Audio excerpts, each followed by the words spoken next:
The conference room door clicked shut behind me with a finality that echoed down the empty hallway I'd just left. Inside, the air was stale, recycled through vents that hummed faintly overhead like a distant swarm of insects.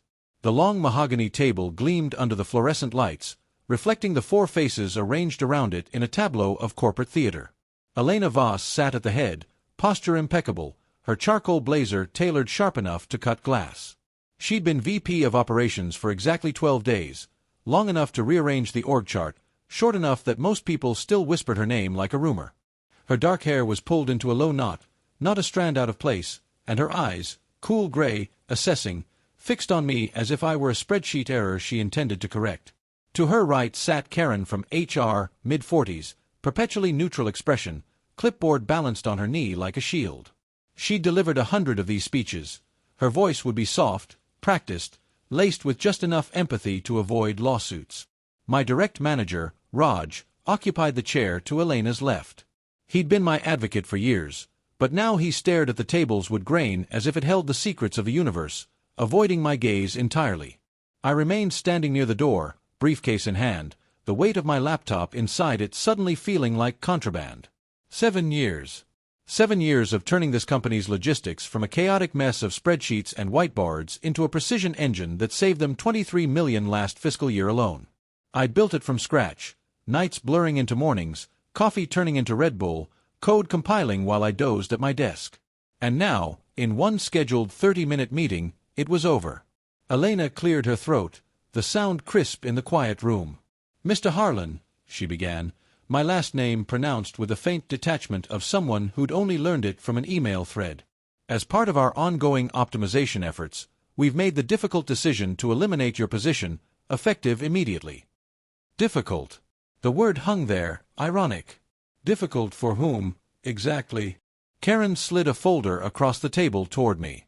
Severance agreement, already printed, highlighted sections glowing yellow like caution tape. 2 weeks' pay per year of service.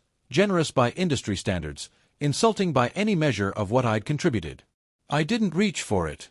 Instead, I placed my laptop on the table with deliberate care, the soft thud louder than it should have been. "Understood," I said, my voice steady despite the heat building in my chest. "I'll clear out my desk." Elena's fingers, manicured nails painted an understated nude, drummed once on the table, tap, before folding together. "Before you go, we'll need a complete handover. Specifically, the full source code repository for the logistics optimization platform, all admin credentials, and root access keys.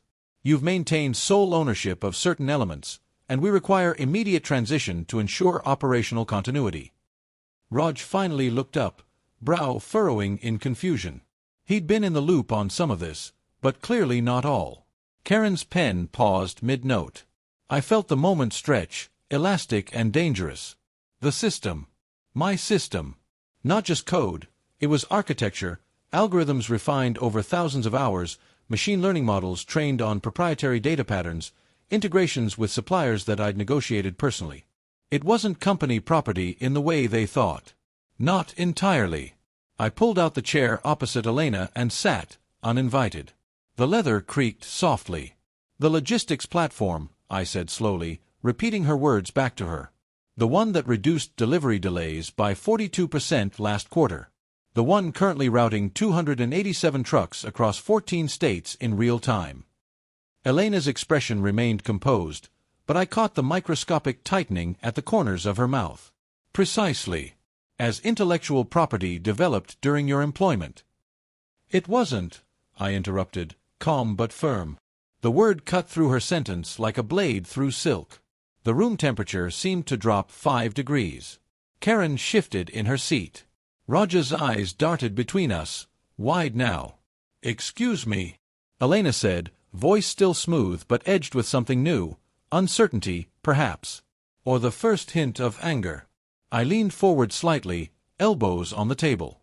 "The core system, the optimization engine, the predictive routing algorithms, the warehouse integration framework, was developed on my own time, using my own equipment, before I joined the company full-time.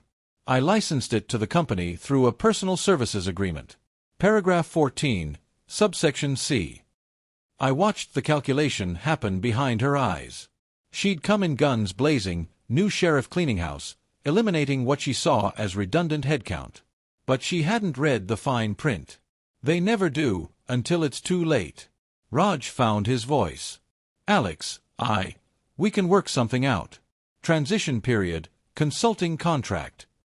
No, I said again, softer this time, but the word carried the same weight. I turned back to Elena.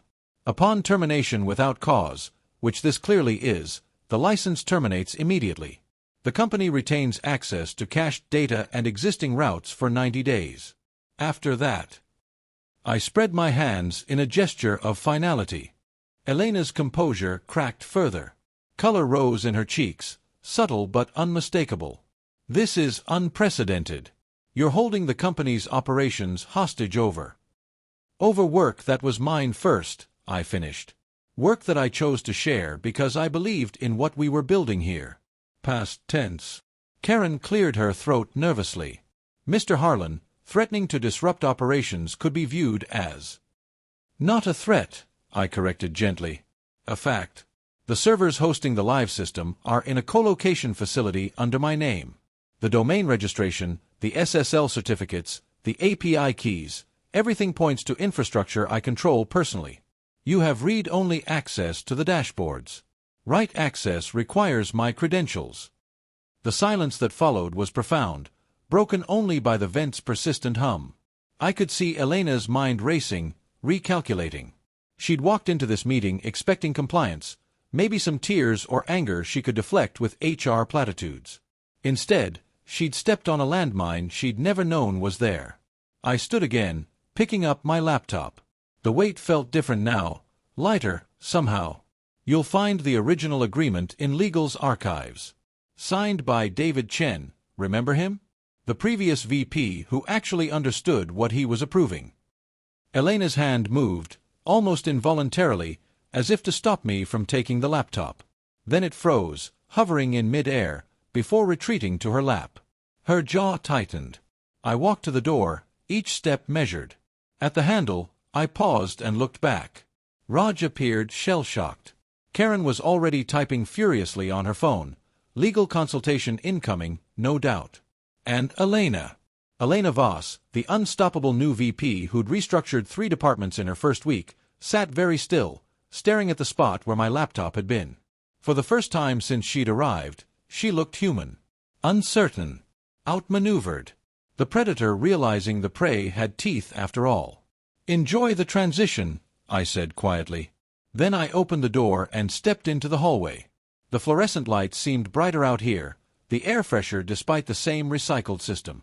My desk was 20 feet away, personal items already half-packed from the vague rumors I'd heard yesterday. Photos of my dog, a worn mechanical keyboard I'd customized myself, a stack of notebooks filled with ideas that would never become company projects now. I moved efficiently, not rushing. The news would spread quickly, firings always did, but I had time. Security wouldn't escort me out, that would be an admission of something gone wrong. Better to let me walk quietly, maintain the illusion of control. As I packed, fragments of conversation drifted from the conference room. Elena's voice, sharp and clipped, demanding files. Karen murmuring about legal exposure. Raj trying to explain the system's history, how I'd been brought on specifically because of what I'd already built. I zipped my bag and slung it over my shoulder.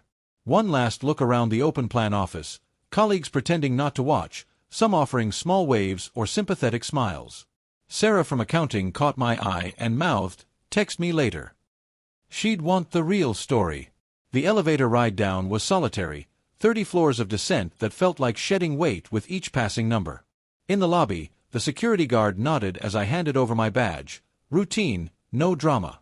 Outside, December air hit my face, crisp and clean, carrying the distant sound of holiday traffic.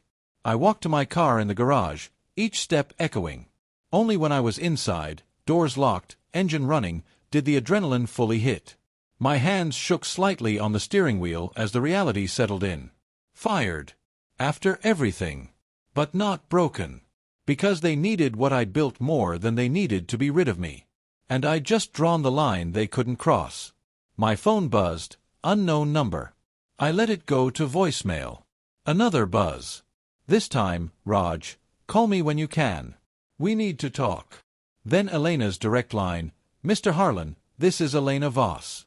I'd like to schedule a follow-up discussion regarding your transition and potential ongoing collaboration. Please reach out at your earliest convenience. Collaboration. The word almost made me laugh. I pulled out of the garage into midday traffic, sun glinting off downtown windows. 90 days. They had 90 days to figure out how to replace what I'd created, or watch their entire supply chain grind to a halt. And I had 90 days to decide what came next. The light turned green. I accelerated smoothly into the flow of cars, leaving the building and everything it represented in the rear-view mirror. Not today, Elena. Not today.